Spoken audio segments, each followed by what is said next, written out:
రాజు అయితే బాగా తాగి రోడ్డు మీద అడ్డంగా పడుకునేసరికి కళావతి అయితే యామిని ఇంటికైతే రాజుని తీసుకొని వెళ్ళటానికి అని చెప్పేసి బయలుదేరదనమాట.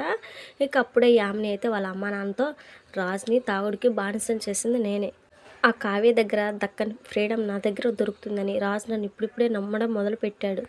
కొన్నాళ్ళు ఇలానే తాగితే ఆ తర్వాత పూర్తిగా నన్ను నమ్ముతాడు. ఆ కావ్య కంటే నేనే బెటర్ అని అనుకుంటాడని చెప్పేసి యామిని అయితే అనగానే, కానీ అలా తాగి తాగి తన ఆరోగ్యం ఎక్కడ పాడు చేసుకుంటాడని భయంగా ఉంది బేబీ అని చెప్పేసి వాళ్ళ అమ్మ వైదేహి అయితే అంటదనమాట. అది మంచిదేమో, పాడైనా తన ఆరోగ్యాన్ని బాగు చేసే బాధ్యత తీసుకొని మంచి భార్యనని అనిపించుకునే అవకాశం కూడా ఉంటుంది కదా అని చెప్పేసి అంటదనమాట. ఇక వెంటనే అక్కడే ఉన్నారు యామిని వాళ్ళ నాన్న అయితే, నువ్వు తప్పుగా ఆలోచిస్తున్నావు బేబీ. ఒక మనిషిని దక్కించుకోవాలంటే ఆ ప్రేమలో నిజాయితీ ఉండాలి, అంతే నిజాయితీగా ప్రేమించాలి అని చెప్పేసి అంటాడనమాట. ఇంతకాలం అదే చేశాను డాడీ, కాను నాకు దక్కింది ఏంటి, ఒంటరితనం తప్ప. అందుకే మోసం చేసిన రాజు ప్రేమను దక్కించుకోవాలి అని చెప్పేసి యామిని అయితే అంటదనమాట. ఇంతలో రాజుని కావ్య తీసుకొని రావడం చూసి యామిని అయితే షాక్ అయిపోయి అలానే చూస్తూ ఉంటుందన్నమాట. ఇక వాళ్ళ అమ్మ నాన్న కూడా చూస్తూ ఉంటారు.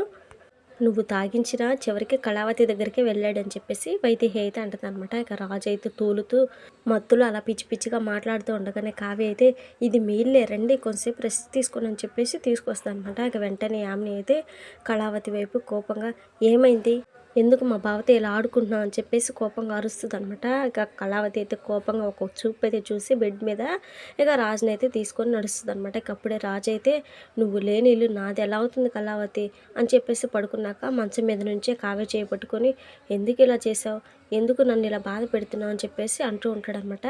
ఇక కావ్య అయితే బాధగా రాజు పక్కనే కూర్చుంటుంది. ఇక రాజు అయితే మత్తులోనే మాట్లాడుతూ ఉంటాడనమాట. నీ కళ్ళల్లో నా మీద ప్రేమను చూశాను కళావతి, కానీ నీ కడుపులోని ప్రేమను చూడలేకపోయాను. నిజంగానే ఇదంతా కళ అయితే బాగుంటుంది, నువ్వు కడుపుతో ఉన్న విషయం అబద్ధమైతే బాగుంటుంది, తిరిగి కలిసిపోతే బాగుంటుంది. నీతో కలిసి ఉండాలని ఉంది, కానీ అదే సమయంలో నీకు దూరంగా వెళ్ళిపోవాలని ఉంది. ఏంటి కళావతి ఇదంతా అని చెప్పేసి అలా మత్తులోనే మాట్లాడుతూ ఉంటాడనమాట. ఇక అదంతా విన్న కావ్య అయితే బాగా ఏడుస్తూ బయటకైతే వెళ్ళిపోద్ది. ఇక కావ్య వెళ్ళిపోవడం యామిని అయితే చూసి, ఏంటి కావ్య, అలా నీ మొగుడు రోడ్డు మీద తాగి దేవదాసులు తిరిగేసరికి చూసి తట్టుకోలేకపోయావా? డోంట్ వరీ కావ్య, నీ మొగుడిని నువ్వు ఎంత ప్రేమిస్తున్నావో నేను అంతే ప్రేమిస్తున్నాను. తనకు ఏం కానివ్వను. ఈ మందు అలవాటు చేసింది కూడా నేనే. ఎందుకో తెలుసా, నువ్వు కడుపుతో ఉన్నావని తెలిసి రాజుతో చాలా కోపం పెరిగింది. కానీ అదే టైంలో ఎక్కడో చిన్న కన్ఫ్యూజన్ కూడా ఉంది. దాన్ని పోగొట్టడానికి మందుకు బానిసం చేస్తున్నాను. నిన్ను పూర్తిగా అసహ్యించుకొని నీకు దూరం అయిపోయాక మళ్ళీ రాజుని నా వాడిని చేసుకుంటాను. నీ వెంట తిరుగుతున్న రాజుని నా వైపు తిప్పుకుంటానని చెప్పేసి చెప్పగానే ఇక యామిని అలా మాట్లాడుతూ ఉండగానే చంపకేసి ఒక్కటేస్తుంది అనమాట కావ్య.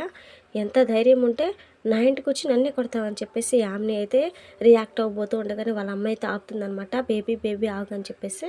ఇక వెంటనే కావ్య అయితే కోపంగా వాళ్ళ అమ్మతో, ఈ ఆపడం ఏదో మొదట్లో ఆపి ఉంటే నీ కూతురు జీవితం ఎప్పుడో బాగుపడేది. నా మొగుడిని దక్కించుకోవాలని ప్రయత్నించిన రోజే నీ కూతురిని లాగపెట్టి కొట్టి ఉంటే ఈరోజు నేను కొట్టాల్సిన అవసరం వచ్చేది కాదు. నీ కూతురు మొండితనానికి స్వార్థానికి లొంగిపోయి తను సంతోషంగా ఉంటే చాలు అనుకున్నారు. దాని ఫలితం ఈరోజు ఒక కుటుంబం మొత్తం బాధపడుతుంది. ఆ ఇంటి వారసుడు ఇలా కుమిలిపోయే పరిస్థితి తీసుకొచ్చారు. కనీసం ఎప్పటికైనా మనుషులుగా మారండి, మీ కూతుర్ని దారిలో పెట్టండి అని చెప్పేసి కావ్య తనగానే ఇక తలదించుకొని నిలబడతారనమాట యామిని వాళ్ళ అమ్మ నాన్న. ఇక యామిని మాత్రం అస్సలు ఆగదు. ఏంటే నాకు నీతులు చెప్తున్నావు, నీతో రాజుకి పెళ్లి కాకముందే రాజుని నేను ప్రేమించాను తెలుసా అని చెప్పేసి అంటదనమాట.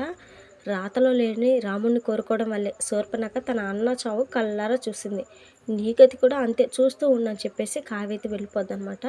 ఎందుకు మమ్మీ నన్ను ఆపావు అని చెప్పేసి యామిని అయితే కోపంగా అడుగుతుంది. ఇక వైదేహి అయితే, యామిని, నీ రాజు నీకు దూరం అయ్యాడు అనుకునేలోపు కాలం కలిసి వచ్చింది. ఇప్పుడు రాజు కావ్య మీద కోపంతో ఉన్నాడు. ఇలాంటి సమయంలో నువ్వు ఏ తప్పు చేసినా అది కావ్యకు అవకాశంగా మారుతుంది. జాగ్రత్తగా ఉండని చెప్పేసి చెప్తూ ఉంటుందన్నమాట.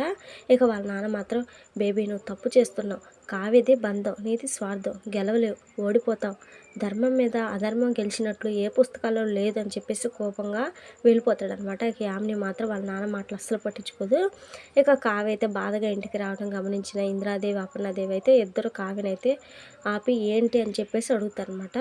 ఇక కావ్య అయితే ఏడుస్తూ తాగుడుకు అలవాటు పడుతున్న సంగతి అయితే రాజు గురించి వాళ్ళకైతే చెప్తుందనమాట. ఇక రాజుతో మాట్లాడతామని చెప్పేసి అపర్ణాదేవి ఇంద్రాదేవి అయితే వెళ్తారు. కానీ రాజు మాత్రం తాగిన మత్తులో వాళ్ళని చూసి, వచ్చారు ఆడపెదరాయుళ్ళు అని చెప్పేసి వెటకారంగా మాట్లాడుతూ ఉంటారనమాట. ఇక ఇందిరాదేవి అయితే, నువ్వు గతం మాత్రమే మర్చిపోయావు అనుకుంటున్నావు, కానీ గతం తాలూకు బంధాలను బాధ్యతలను అన్నిటినీ నా మనవరాలు మోస్తుందని చెప్పేసి బాధగా అంటదనమాట. తనకు ఏ సంబంధం ఉందని మోస్తుందని చెప్పేసి రాజు అయితే కోపంగా తోడుతూ అడుగుతూ ఉంటాడు. ఇలా అన్నీ మర్చిపోయావు కాబట్టి నిందలు వేస్తే మందు తాగుతూ కాలాన్ని గడిపేస్తున్నావు. మమ్మల్ని తిట్టుకున్నా పర్వాలేదురా, కానీ దాన్ని మాత్రం అపార్థం చేసుకోవద్దని చెప్పేసి అపర్ణాదేవి అయితే కోపంగా అంటదనమాట. అయితే రాజు అయితే పెద్దగా తలగా ఎక్కించుకోడు, ఏం చెప్పినా చప్పట్లు కొట్టి బాగా చెప్పారని చెప్పేసి వాళ్ళ మాటలను అయితే ఎటకారం చేస్తూ ఉంటాడనమాట. ఇక యామిని కూడా తోడయ్యేసరికి ఇంద్రాదేవి అపర్ణాదేవి అయితే బాధగా ఇక ఇంటికైతే వెళ్ళిపోతారు. ఇది ఫ్రెండ్స్ మరి వాళ్ళ వీడియో. నెక్స్ట్ ఎపిసోడ్ మనం మిస్ అవ్వకుండా మన ఛానల్లో చూడాలనుకుంటే ఛానల్ని సబ్స్క్రైబ్ చేసుకొని సపోర్ట్ చేయండి. Thank you friends.